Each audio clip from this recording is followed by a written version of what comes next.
सारे पुलिस पदाधिकारी दारू पकड़ने में, ओवरलोडिंग रखने के चक्कर में रह जाते हैं और क्रिमिनल आराम से क्राइम करके निकल जाता है। लेकिन जो अपराधियों पे जो खौफ होना चाहिए था वो खौफ नहीं दिख रहा है, जिसके कारण अपराधी निडर होकर क्राइम कर रहे हैं। अपराधी जो बार बार जो अपराध करते हैं और बार बार बिल लेके बाहर आते हैं फिर अपराध करते हैं, तो उस पर सजा का प्रावधान जो स्पीडी ट्रायल करके करेंगे तो क्राइम में कम होगा। नमस्कार, आप लाइव सिटीज देख रहे हैं। मैं हूं गरिमा भारती। बिहार में अपराधियों का मनोबल चरम पर है और आपराधिक घटनाएं लगातार बढ़ रही है। बिगड़ते लॉ एंड ऑर्डर को लेकर आम जनता के साथ साथ विपक्ष तो लगातार सवाल उठा ही रहा है, लेकिन बड़ी बात यह है कि अब सत्ता के हिस्सेदार भी सरकार पर सवाल उठाने लगे हैं, पुलिस की कार्यशैली पर सवाल उठाने लगे हैं। बीजेपी के सांसद अजय निषाद ने बिहार में बढ़ती आपराधिक घटनाओं को लेकर सरकार पर कई सवाल खड़े किए हैं। क्या कुछ कहा है उन्होंने, आप सुनिए।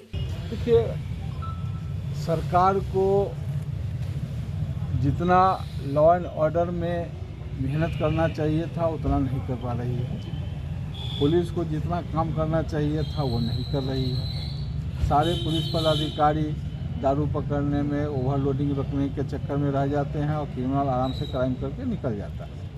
शहर में लगातार हत्या की घटना हुई है। आज भी लूट हो गई है, अभी भी थोड़ी देर पहले जानकारी नहीं, अभी भी 5 लाख की लूट हुई है। 5 लाख की लूट हुई है सेंट्रल बैंक में।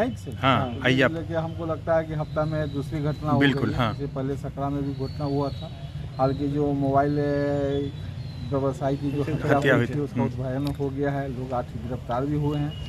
वो जो सकरा वाला भी मामला है उसमें भी कुछ गिरफ्तारियाँ हुई हैं। तो पुलिस दबिश बना रही है, लेकिन जो अपराधियों पे जो खौफ होना चाहिए था वो खौफ नहीं दिख रहा है, जिसके कारण अपराधी निडर होकर क्राइम कर रहे हैं। तो वो खौफ दिखाना पड़ेगा। और जो सबसे बड़ा चीज़ था कि शुरू के समय में सरकार जो बनी थी माननीय नीतीश जी का, उस समय में आपको संज्ञान होगा कि एक स्पीडी ट्रायल चला था कि जो व्यक्ति आर्म्स लेके पकड़ा जाते थे तो उनका एक बार सजा ही होने के बाद होता था, बीच में बेल नहीं होता था। तो वो प्रक्रिया करने से क्राइम की घटना में कुछ कमी आई थी, लेकिन पता नहीं कारण वो क्यों रुक गया। तो माननीय नीतीश जी से भी हम आग्रह करेंगे कि जो स्पीडी ट्रायल जो क्रिमिनलों पे हैं, जो लोग अपराधी जो है क्राइम करते हैं पकड़े जाते हैं और फिर छूट करके फिर जो क्राइम करते हैं, तो उसका भी मामला स्पीडी ट्रायल में चले। जो अपराधी जो बार बार जो अपराध करते हैं और बार बार बिल लेके बाहर आते हैं फिर अपराध करते हैं, तो उस पर सजा का प्रावधान जो स्पीडी ट्रायल करके करेंगे तो क्राइम में कम आएगा। अभी जैसा आपने बताया कि पुलिस शराब पकड़ने में व्यस्त है, शराब के लिए तो आबकारी थाना अलग से है, तो उसको क्यों नहीं मजबूत किया जाए?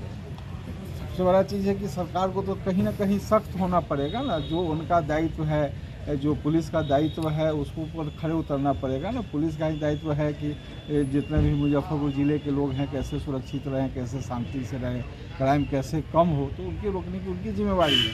तो उनकी जिम्मेवारी ज़्यादा है। कहीं ना कहीं आप मानते हैं कि नीतीश कुमार के हैं सुशासन बाबू फेल नहीं हो रहे हैं। नीतीश जी एक सुलझे हुए ईमानदार और कर्मठ नेता हैं, चौथी बार सत्ता में आए हैं, जनता का विश्वास भी रहा है। लेकिन मेरा ये कहना है कि जनता बड़े विश्वास के साथ उनको वोट दे रही है, तो जनता के विश्वास पे तो खड़ा उतरना पड़ेगा। जनता चाह रही है कि जितने जो पहले जो जंगल राज था उसके खिलाफ हम लोग सरकार में आए, 20-15 साल पूरा हो गया है, चौथे टर्म में हम लोग ले रहे हैं। तो जनता कहीं ना कहीं विश्वास तो है माननीय मुख्यमंत्री जी पे, और विश्वास पर जब वोट दे रही है तो जनता के विश्वास में भी हम लोग जनप्रतिनिधि, चाहे वो सांसद हों चाहे मुख्यमंत्री हों, तो उनके विश्वास पे खड़ा उतरना होगा। ठीक।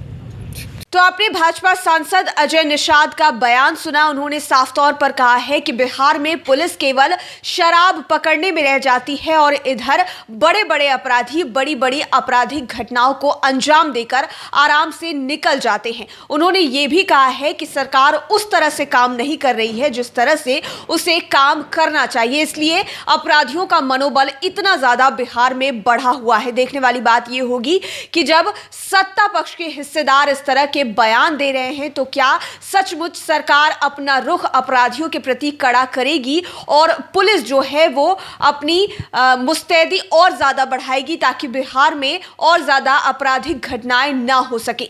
लाइव सिटीज के साथ आप बने रहें, हमारे चैनल को सब्सक्राइब करें, लेटेस्ट अपडेट्स के लिए फेसबुक पेज को जरूर लाइक करें। धन्यवाद।